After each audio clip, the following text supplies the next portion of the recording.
judges, my dear partner, and my fellow teammates.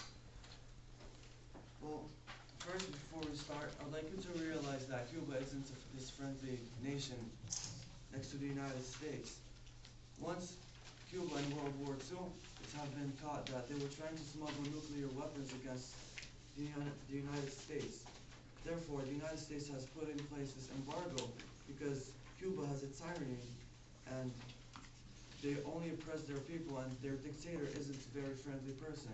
Therefore, the United States put this embargo to try and weaken them as much as possible to avoid any threats, to avoid any risks, because Cuba is a huge threat. First, for significance, I would like to grant that, but judges, please put in mind that their significance evidence says over here that Castro's government stands against every value and principle we hold dear at the Cato Institute. His government is a tyranny by any definition. Therefore, as you see here, it's saying, this piece of evidence for their significance is saying that Castro is a dictator and he oppresses their people. Now moving on to harms. For their harms, A, they said Cuban people are being oppressed and they have no liberty. Well, I'd like to read the piece of evidence saying that human rights are getting better in Cuba. And then my partner will read the dissent showing how by doing their case, it's going to make them even worse and stop the improvements and increase the oppression of the Cuban people. Juan O. Tamayo, news reporter, Monday, January 10th, 2014. Europe approves negotiations with Cuba. The Cuban government has welcomed the European Union initiative for bilateral negotiations that include the issues of human rights. Even as dissidents said they suspect the Europe's negotiation stance lacks sufficient focus on democracy, Europe foreign ministers on Monday gave final approval to United stance for the negotiations. Expected to start soon, last more than 1 year, and if successful lead to the end of Europe's common position that has linked improvements in bilateral relations to human rights since 1996. So as you see here, Cuba has agreed to let Europe help with their human rights issue, and they're going to be working on that for the next year to improve the Cuban people's rights. For harms being, I would like to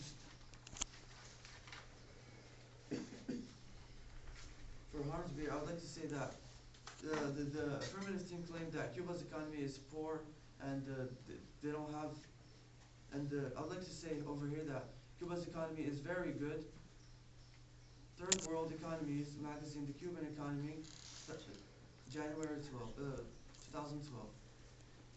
The Cuban economy has been remarkably resilient over the years, surviving a great many difficulties. For many years, the country relied on trade with the Soviet Union, but when that came to an end, they had to find different ways to keep their economy going. Despite an embargo by the United States, Cuba has managed to keep its economy afloat. They are one of the few communist countries remaining in the world, and it seems unlikely that this is going to change anytime soon. The main driver of the Cuban economy is agriculture. The country is a major producer of several crops, but sugar and tobacco are the big money products. Despite not being able to export their products to the United States, Cuba has become a major exporter of agricultural products. So as you see here, Cuba's economy is doing pretty well. And judges, please realize that the embargo is only between Cuba and the United States. And as you see here, Cuba's economy is still doing very well because they're trading, exporting, and importing from other nations. And moving on to harm C, I'd like to say that Cuba's economy, Cuba's resources are not wasted, and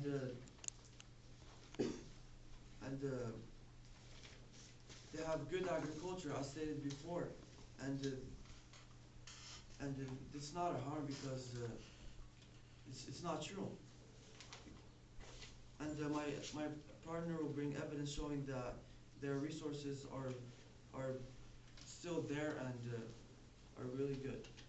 For moving on to inherency, I'd like to grant that.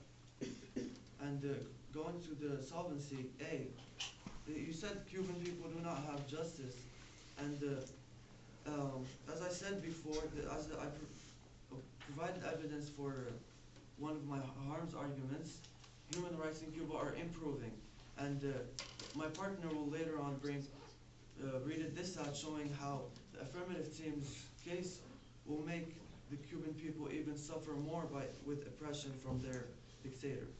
And B, I'd like to read a piece of evidence showing that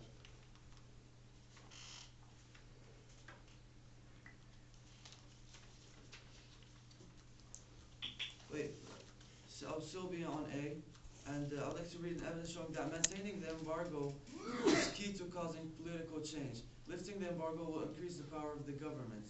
International Policy Digest, 2013. Mainland. Cuba is a nation consisting only of a wealthy and powerful few and impoverished and oppressed proletariat. Lifting the trade embargo will not increase the general prosperity of the Cuban people, but it will increase the prosperity of the government. So as you see here, lifting the embargo is not going to help the people, it's going to help the government. And my partner will bring this out showing how if the government gains prosperity, it will hurt the Cuban people even more. B, agricultural resources have been declining in, the affirmative team claims that agriculture in Cuba is good, and trade with the United States will help both nations. Wait.